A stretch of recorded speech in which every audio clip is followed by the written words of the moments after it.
May nadiskubreng bagong natural gas field sa silangan ng Malampaya sa may Palawan. Mismong si Pangulong Bongbong Marcos ang nag-anunsyo niyan. Live mula sa TV5 Media Center, nangunguna sa balita si News 5 anchor Edling Gabok. Gaano kahalaga ang discovery na ito at paano ito makakatulong sa ating power supply? Okay, Jiggy, makakatulong yan sa ating power supply pero sa ating power prices, maybe not so much, but we'll get to that later.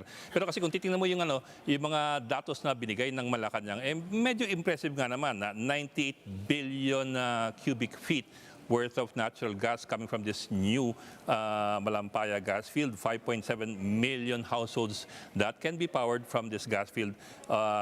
Also 14 billion kilowatt hours. Parang ang laki-laki nga naman na kuryente ang maring makuha dito. So malaking bagay ito considering kailangan natin ng stable power supply. Also, keep in mind din na malaking bagay ang nakuha nating pera in terms of taxes and royalties mula doon sa, for example, yung unang Malampaya. We've gotten around 700 billion pesos in revenues from the operation of the original Malampaya. And not to forget na itong original Malampaya that started operation noong 2002, malapit nang maubos. Ang tansya ng mga eksperto by 2027 maring ma-deplete na fully itong original Malampaya gas field. In fact nga, in 2015, naglagay sila ng depletion compression platform para bombahin yung natitirang gas dun sa ilalim, para sairin, kumbaga, yung natitirang gas dun sa original. So tamang-tama lang itong pagpasok itong bagong Malampaya oil field or gas field. Bok, gaya ng nabanggit mo ay impressive yung data nung Malacanang dito sa pagkakadiscovering ito. Pero yung sa atin, sa mga consumers, mapababa kaya nito ang singil? Well, yun nga yung interesanting tanong at ang interesanting sagot.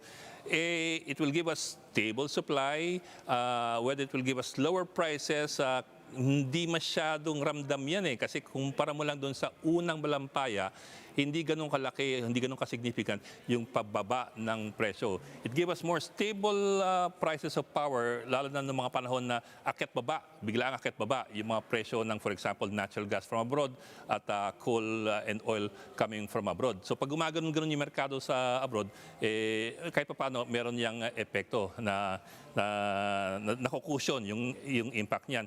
But also keep in mind kasi ito hindi siya masyado bumababa dahil if you look at our energy mix, 60% ng kuryente ng Pilipinas ay generated by coal-powered power plants. 60%. Followed by mga 20% from renewables, yan geothermal, tsaka hydroelectric. Tapos mga 18% lang yung natural gas. So hindi siya ganun kalaki doon sa ating energy mix.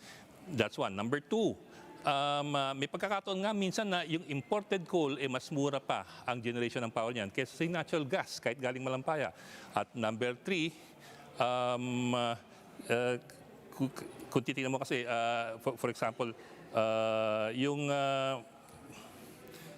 yung power purchase agreements na pinirmahan natin with the power producers, that also puts in place sometimes mga fixed rates up to 25 years na hindi magbabago yung mga presyo ng kuryente. So hindi siya halos gumagalaw. Ito pala, bago malimutan, Malampaya provided mga 25 to 30% of the power requirements only of Luzon.